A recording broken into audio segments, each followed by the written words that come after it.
Joriy yilning 9-aprel kuni davlatimiz rahbari raisligida hududlarning turizm salohiyatini oshirish va xorijiy investitsiya loyihalarini jadallashtirish masalalari muhokama qilingan videoselektor yig'ilishi bo'lib o'tdi.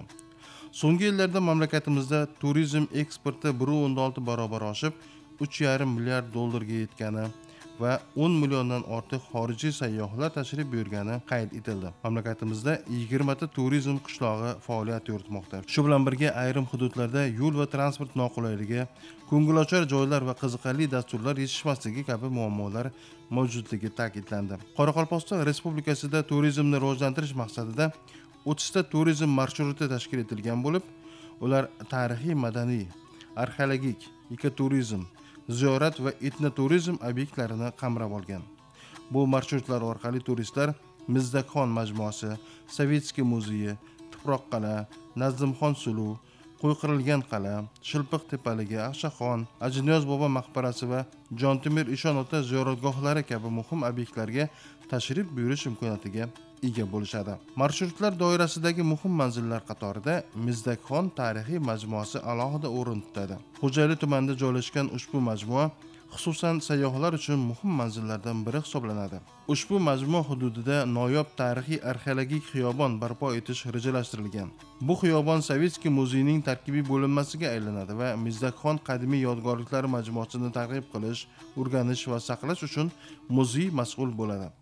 Juda ham miloddan avvalgi 5-asrdan boshlab shaharsozlik juda kuchli rivojlangan.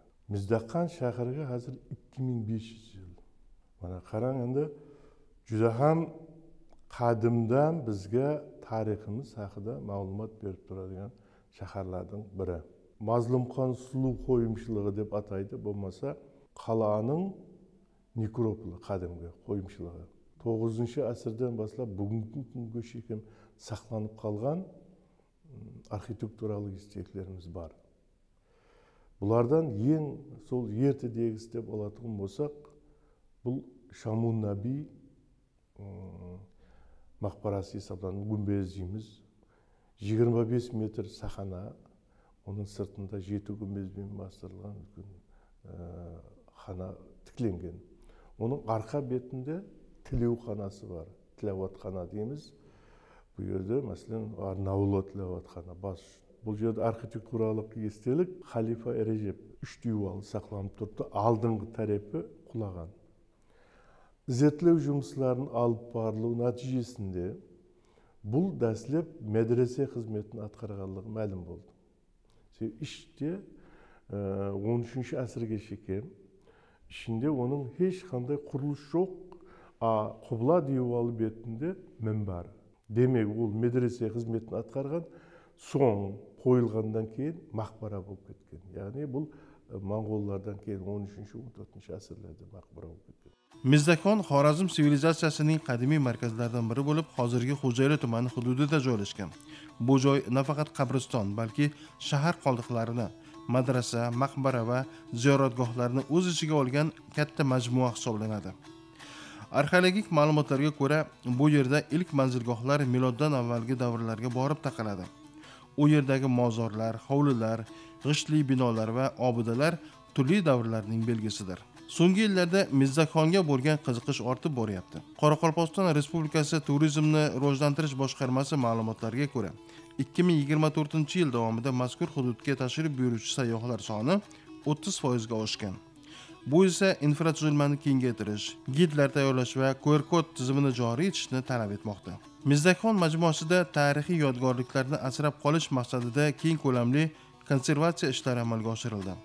Bu ishlar doirasida eski binolarning g'ishtli devorlari mustahkamlandi. Arxeologik qazishmalar orqali yangi ma'lumotlar olindi.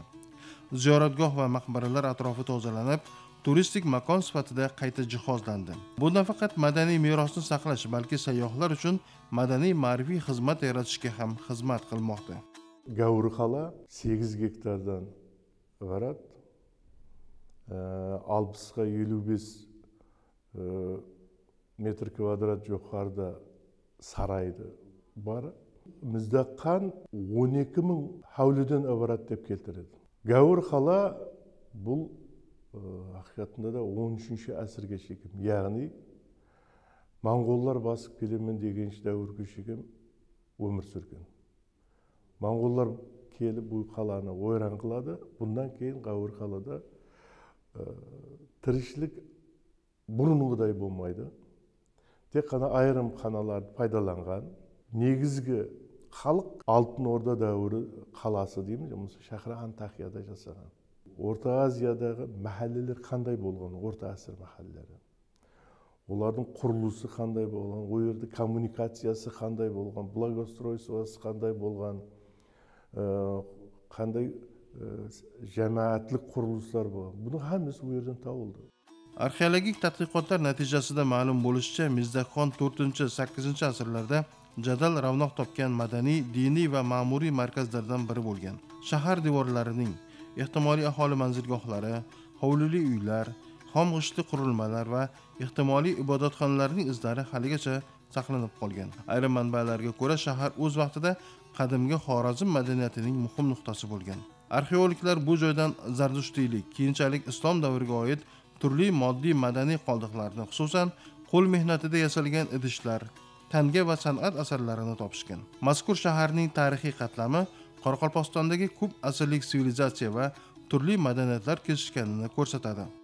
Mizdaxon haqındagi so'nggi texnologiyalardan foydalanib, onun 3D forması deydi. Sol yukarıda bunu ko'proq internetlerde jariyalab, xalqarалық жағдай алып шығуымыз керек. Естеліктерді сақлап қалу juda бүгінгі күнде, себебі bu yerдің экологиялық жағдайы ауыр, себебі күзі бахары шаңlı, duzlu şаңлар келіп, бұл жеп бара береді. Міне осы Шамун Набиевнікі әзір реставрациядан өтті. Енді әзір Қалипа Режеп реставрация қылынып жатыр. Бірақ оны тікілеу һәм зәрур керек. Алдыңғы бетлерінде ескі құрылыстарының қорлары сақланған. Ақ Ханаканы һәм біз қайтадан реставрация қылып қойсақ, сол дәуірдің Ханакасы қандай болған? 13-14 асырдың. 13-14 asırda mecit qanday bo'lgan, hammasi shu yerda keltirilgan. Tek asxonasına ekan.